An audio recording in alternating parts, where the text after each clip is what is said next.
Today on CityCast DC, when was the last time you spent an afternoon just hanging in downtown DC? Not like going to a specific place or running a specific errand. That's probably because the downtown area just isn't really that livable. In a new ranking of downtown vitality scores, DC ranks almost last. But we're working on it. Tristan Navera from the Washington Biz Journal explains how.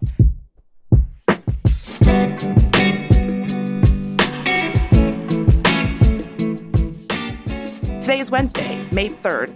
I'm Bridget Todd, and this is what DC's talking about.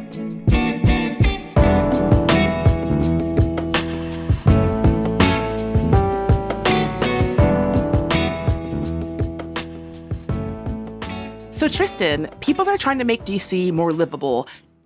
Isn't DC kind of already livable? Like, in what ways is DC not livable that folks are trying to make it more livable now? You know, the interesting thing is DC is kind of livable. Think about the last time you went downtown that was for a reason other than to go to a restaurant. A lot of us in the past couple of years haven't really had the chance to go and do that. There's certainly a decent number of apartments for young single people. There's just kind of a small number of, dorms and that sort of thing. But it's not really a true neighborhood in the sense of you don't see kids out there playing, riding their bikes. You don't even think about that sort of thing for downtown DC, and that's kind of the problem that it's having.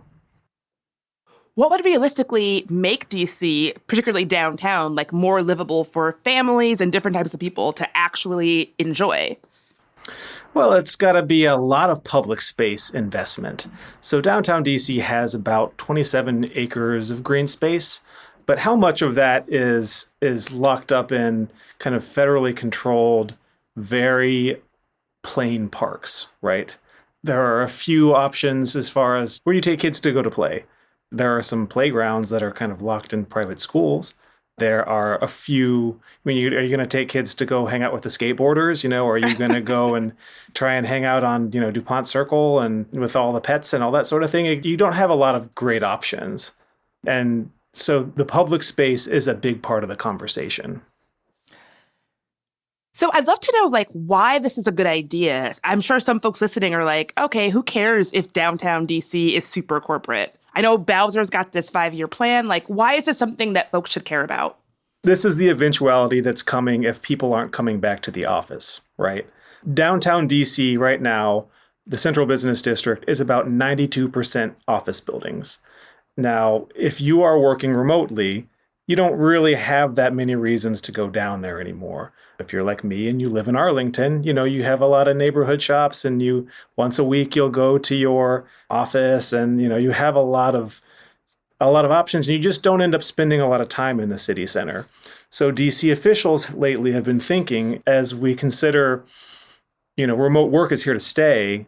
Well, downtown has to be something else. It could and should be something else. We have a really great downtown. We have the L'Enfant grid really allows a really cool feeling area. And if those buildings aren't going to be filled up with offices, why not fill them up with people and give a real true sense of vibrancy that no other city in the country can really have? Yeah, part of me wonders if some of this is sort of an inability to accept that what downtown DC is used for is changing. And maybe it's going to be that way for a while. Maybe they're not going back to the way things were pre-COVID. Yeah. No, I agree with you, Bridget. Here's the interesting thing, too. DC has had this goal in the next 5 years of adding about 15,000 residents to downtown. Well, downtown is about 25,000 people, around now. The end goal is going to be within a generation, somewhere closer to 87,000 residents downtown, which is huge. I mean, we're not just talking, converting a couple of office buildings. Entire city blocks have to become something completely different. So I think we're starting to have this conversation right now, understanding that downtown DC needs to evolve, and it's going to take a long time to get there. So you mentioned this push to convert some of those office buildings that are not really in use the same way that they were into housing. What are some other initiatives that you've seen or heard about from the Downtown Business Improvement District? There's been a push for a lot of more creative use of retail space. So here's a real kind of corporate kind of issue that DC has. They used to have a lot of restrictions on what's called light manufacturing, which we're not talking about machine shops or whatever. in DuPont, where there's that nice donut shop that you can watch the donuts kind of being made on site, and there's a little production like that. You actually can't build stores like that in DC in very many places because it's forbidden by zoning. Well, if we ease up on some of the zoning, it lets us build more things in some of those corner shops so everything isn't just a Starbucks. Imagine a brewery that can brew beer on site. Imagine, a little more food production. Imagine a creative space, a shop where you can make some of those wares right there in downtown DC. Those kinds of things really go a lot towards making downtown feel like a neighborhood. And there's a lot of kind of push to rethink certain rules that were instituted, maybe in the 70s, maybe in the 80s, with a certain goal in mind that doesn't apply anymore. Right. So you've mentioned like easing up on some of these zoning restrictions. Are there other things that it would take to realistically make DC more livable, like to actually have it be something that could possibly be implemented? It's definitely being considered how to use green space and how to revive some of the buildings. DC's height limit really prevents a lot of building further up from where we are now in the city center. But there have been a lot of rules that have kind of been built around, rooftops and penthouses. We've had a few architects talk about, well, some of that space in the mid-block, kind of in between these buildings that used to be just kind of used as parking and loading. Maybe we should rethink those things and make them kind of pocket parks. You got to have more places to walk to. You got to have more places you can take your kids to. You got to have a lot of those kind of third place environments that make downtown just feel more comfortable and less like you need to be there in a suit and go to wherever you need to go to and then stop at Tate on the way and then stop at Tate on the way home. Yeah, we definitely do not have a lot of real third spaces in the downtown area. Like everything is pretty much, as you said, geared toward like, oh, you're stopping in if you happen to still be in the office or, maybe popping in to go to dinner or engage in some sort of commerce. There's not really spaces to just like exist in public and not be buying something or engaged in some sort of reason why you're there. Yeah. And certain parts of the corners of downtown have started to understand that well. Of course, DuPont Circle has done a lot better during the pandemic, and a lot fewer of the shops there have closed because it already was very residential. There's been some thought that Noma has done really well because there's a lot more residences there, but Noma wasn't really planned thoughtfully in advance, and that creates some of the struggles there. There's not a huge amount of green space in Noma either. There are grocery stores and there's plenty of kind of housing options, but say you want to go and just grab a $10, quick bite to eat on the way home, or the affordable housing issues there. So thinking through this stuff a little bit more for the rest of downtown potentially could be a lot more helpful.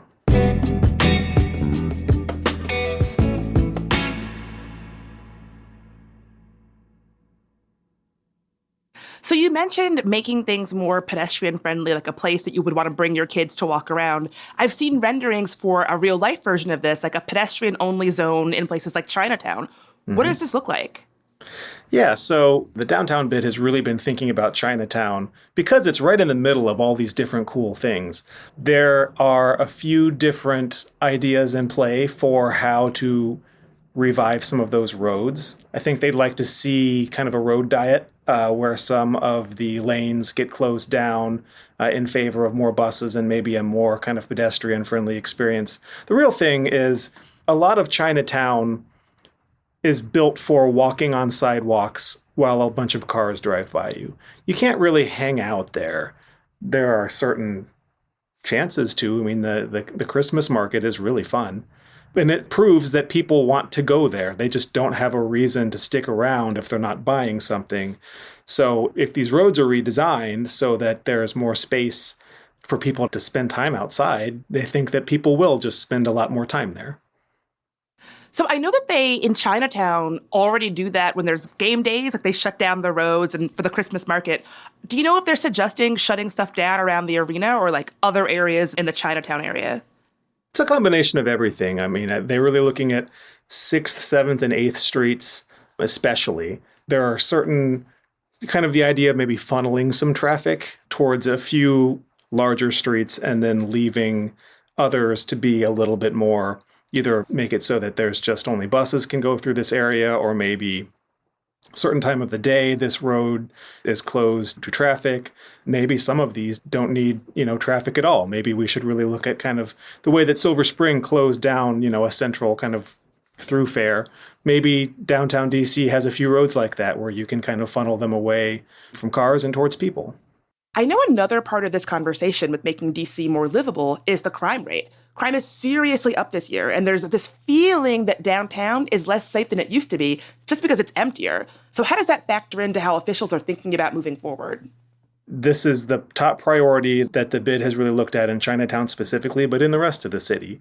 There has been a lot of conversation about if downtown DC is as safe as it used to be, and we have a conversation about the statistics, and we have a conversation about perceptions, and they are sometimes very different things. I think when you think about the future of downtown DC, you have to really think about it equitably. You have to really think about it as though saying, seeing homeless people is not a scary thing. It should not be this thing that is this problem. It's something that needs to be looked at in a very careful and very empathetic way. I think as we have these conversations, being very careful to understand that is going to help a lot. Okay, so let's say that DC commits to all of this. How long would it actually take to implement? Well, it'll take a while, and it's definitely not without controversy. And this is what a lot of the downtown property owners have said. Trying to take cars away from DC, it's a tough process. And, the reality is there are 690,000 residents in the District of Columbia and, 5.5 million in Maryland and Virginia. You're going to have a lot of people who experience DC by commuting there one way or another. And we'll leave out any conversation about how the metro's doing and just really look at, you can't build up because of the height limit. You can't build down because we are still in a swamp. So how do you make this city accommodating to people who are coming in from kind of the edges of town? And that's really what DC needs, because those people aren't coming into work anymore. You want to have a reason to bring them there.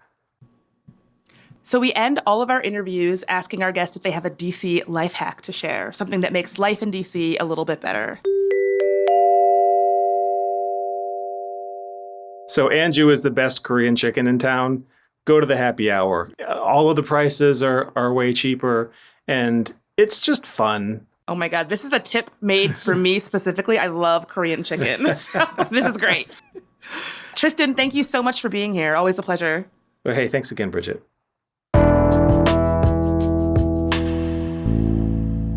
And before you go, here's lead producer Priyanka Tilve with the news.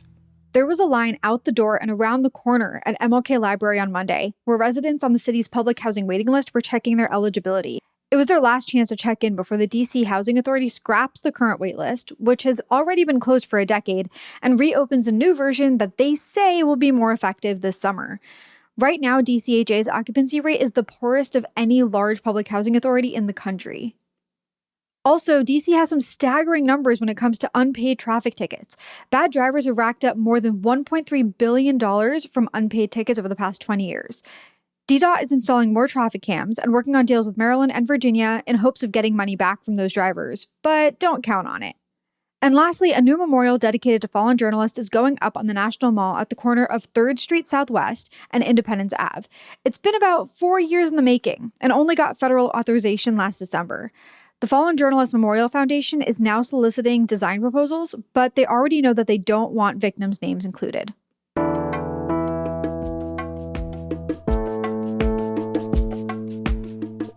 That's all for today here on CityCast DC. If you enjoyed the show, why not tell your favorite person who likes to hang out downtown? And subscribe to our morning newsletter, too. We'll be back tomorrow morning with even more news from around the city. Talk to you then.